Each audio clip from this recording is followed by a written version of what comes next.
तो मैं आपको बता दें कि मुख्यमंत्री पुष्कर सिंह धामी ने केदारनाथ में चल रहे कार्यों का निरीक्षण किया और उसे जल्द से जल्द पूरा करने के अधिकारियों को निर्देश दिए और साथ ही साथ वहां लगभग 700 श्रमिक जो काम कर रहे हैं उनसे भी उनकी तमाम समस्याएं जानी और उन्हें धन्यवाद भी दिया। तो वही इस खबर पर ज्यादा जानकारी के लिए हमारे साथ एवन संवाददाता अरशद खान फोन लाइन पर जुड़ चुके हैं। जी अरशद, जानना चाहेंगे जिस प्रकार से माफ कीजिएगा लाइव हमारे साथ हमारे संवाददाता जुड़ चुके हैं। अरशद, जिस प्रकार से 3 मई से कहा जा रहा है कि केदारनाथ धाम के कपाट खुलेंगे और उससे पहले जितनी भी वहां पर तैयारियां चल रही हैं, भले ही वो सरस्वती पथ हो या अन्य कोई निर्माण कार्य है, उसका आज मुख्यमंत्री पुष्कर सिंह धामी ने विभिन्न अधिकारियों के साथ निरीक्षण किया। क्या कुछ और अपडेट है आपके पास?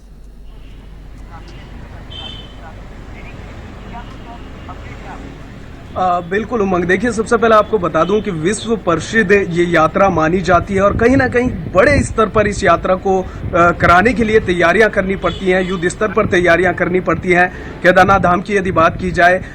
या फिर अन्य तीनों धामों की बात कर ली जाए, बद्रीनाथ, गंगोत्री, यमुनोत्री, तो सभी धामों में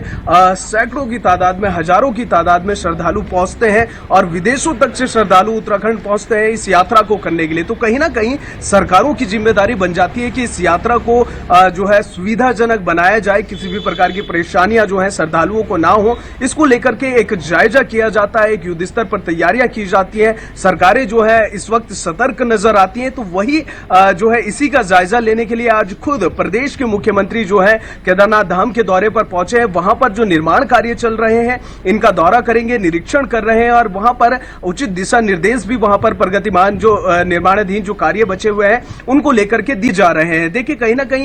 पिछले कई सालों से केदारनाथ का पुनर्निर्माण का कार्य चल रहा है, जो कि कहीं ना कहीं पीएम मोदी का ड्रीम प्रोजेक्ट माना जाता है। इसको लेकर के लगातार सरकार जो है सतर्क नजर आ रही है और कहीं ना कहीं कुछ हद तक ये कार्य पूर्ण भी हो चुका है। वही अब चारधाम यात्रा आगामी 3 मई से जो है शुरू होने वाली है और इस बार कयास ये भी लगाए जा रहे हैं कि इस यात्रा में जो है जो श्रद्धालुओं की संख्या होगी वो असीमित होने वाली है, काफी ज्यादा जो है श्रद्धालुओं की संख्या रहने वाली है। तो इसको लेकर के सरकार भी अपने स्तर से पूर्ण प्रयास कर रही है कि किसी भी प्रकार की परेशानी जो है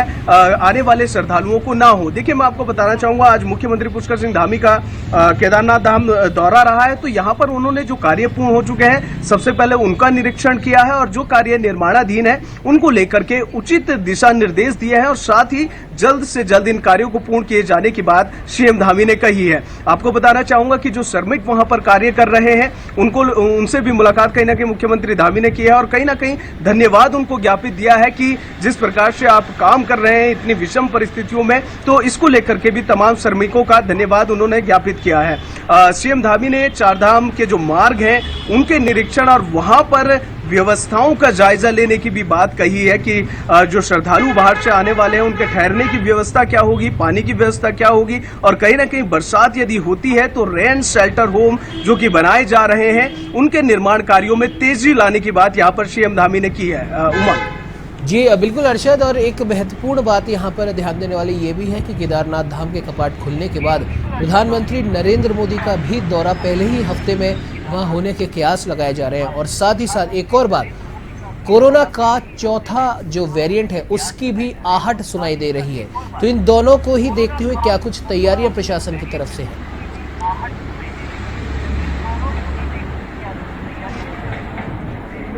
बिल्कुल, देखिए उमंग, सबसे पहले आपको बता दूं कि कहीं ना कहीं दोहरी चुनौती यहां पर इस वक्त राज्य सरकार के समक्ष है और कहीं ना कहीं पूरे शासन प्रशासन के समक्ष इस वक्त है, क्योंकि चारधाम यात्रा भी कहीं ना कहीं कोरोना काल के बाद अब 2 साल बाद जो है शुरू होने जा रही है। लेकिन एक बार फिर से जब से कोविड की आहट सुनने को मिली है तो कहीं ना कहीं स्वास्थ्य महकमा उत्तराखंड का जरूर सतर्क नजर आ रहा है, क्योंकि बड़ी मात्रा में श्रद्धालु जो है प्रदेश उत्तराखंड का रुख करेंगे, चारों धामों का रुख करेंगे। तो ऐसे में कहीं ना कहीं कोविड एक बार फिर अपने पैर जरूर पसार सकता है। लेकिन एक पूर्ण प्रिकॉशन यदि ली जा सके, मास्क का यदि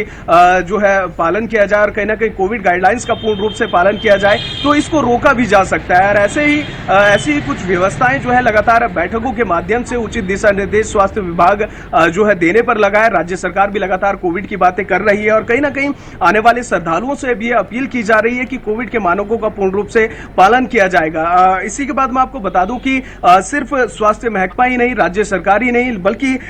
इस कई दिन पहले से ही जो है बैठकों का सिलसिला लगातार जारी है, चाहे पर्यटन विभाग की बात कर ली जाए या फिर स्वास्थ्य महकमे की बात की जाए या फिर खुद राज्य सरकार और खुद सूबे के मुखिया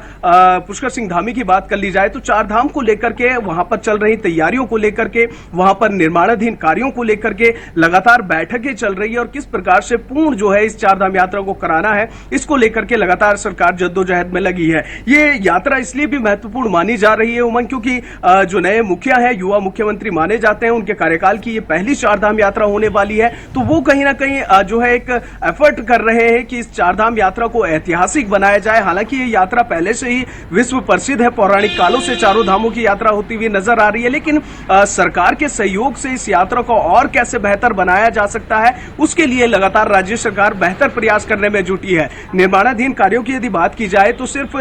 केदारनाथ धाम ही नहीं बल्कि बद्रीनाथ में भी लगातार इस प्रकार के कार्य चल रहे हैं। दो और महत्वपूर्ण धाम माने जाते हैं जो कि गंगोत्री और यमुनोत्री हैं। इन चारों धामों में जो है श्रद्धालुओं का जमावड़ा जो है हर चार धाम की यात्रा में हर साल जो है काफी मात्रा में श्रद्धालु यहां पर पहुंचते हैं और यहां पर व्यवस्थाएं जो है दुरुस्त करना वो कहीं ना कहीं सरकार की जिम्मेदारी हो जाती है। देखिए, सबसे पहले बात यदि चारधाम मार्ग की जाए तो वो भी काफी चुनौतीपूर्ण है, लेकिन राज्य सरकार और केंद्र सरकार के सहयोग से जो ऑल वेदर प्रोजेक्ट उत्तराखंड में धरातल पर उतारने के प्रयास किए गए हैं, उससे कहीं ना कहीं बाहर से आने वाले श्रद्धालुओं को काफी राहत मिलेगी और कहीं ना कहीं ऑल वेदर रोड का निर्माण भी इन चारों धामों की कनेक्टिविटी के मद्देनजर देखते हुए जो है केंद्र सरकार ने इसको धरातल पर उतारने की कोशिश की थी और कहीं ना कहीं 50% काम इस ऑल वेदर रोड का कंप्लीट हो भी चुका है। तो हालांकि केंद्र सरकार और राज्य सरकार पहले से ही लगातार प्रयास कर रही है कि चारों धामों की कनेक्टिविटी को बेहतर किया जाए, लेकिन जो बड़ी चुनौती उत्तराखंड में देखने को मिलती है वो कहीं ना कहीं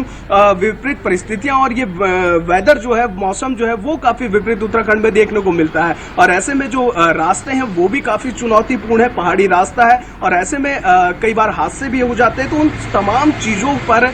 नजरबंदी जो है सरकार अपनी लगाए बैठे हुए है। बरसात यदि होती है तो किस प्रकार से श्रद्धालुओं को ठहरने की व्यवस्था होगी, क्या रैन शेल्टर होम जो बनाए जा रहे हैं उनको जो है समय पर पूर्ण कर पाना ये बड़ी चुनौती होगी और ऐसे में 3 मई का वक्त जो है काफी नजदीक है। राज्य सरकार अपनी कोशिश कर रही है कि तैयारियों को पूर्ण कर लिया जाए और इसी के मद्देनजर आज मुख्यमंत्री पुष्कर सिंह धामी जो है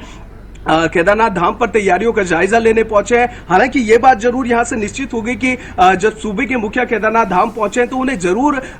तैयारियों के बारे में जानकारी उन्हें जरूर मिलेगी कि किस प्रकार की तैयारियां राज्य सरकार की तरफ से की गई हैं, कितनी तैयारियां पूर्ण हो चुकी हैं और कितनी तैयारियां पूर्ण होनी बाकी रह गई हैं और उसी प्रकार से कार्यों को तेजी के साथ जो है किया जा सकता है। ऐसे में कहीं ना कहीं जो अव्यवस्थाएं वहां पर देखने को मिली है, जैसा कि निर्माणाधीन कार्य के दौरान अस्त व्यस्त जो मलबा पड़ा हुआ था उसको भी लेकर के उचित दिशा जो है मुख्यमंत्री पुष्कर सिंह धामी ने दिए हैं कि जो भी मलबा जो है साइटों। जी बिल्कुल अरशद, समय की कमी के कारण आपको फिलहाल जिस प्रकार से आपने जो भी जानकारी दी है, जाहिर सी बात है कि मुख्यमंत्री पुष्कर सिंह धामी, जैसा कि आपने भी बताया कि खुद केदारनाथ धाम में चल रहे निर्माण कार्य और आने वाली यात्रा को लेकर काफी गंभीर और इसीलिए वो निरीक्षण करने भी पहुंचे थे। फिलहाल हमारे साथ जुड़ने के लिए, तमाम जानकारी साझा करने के लिए आपका बहुत बहुत धन्यवाद।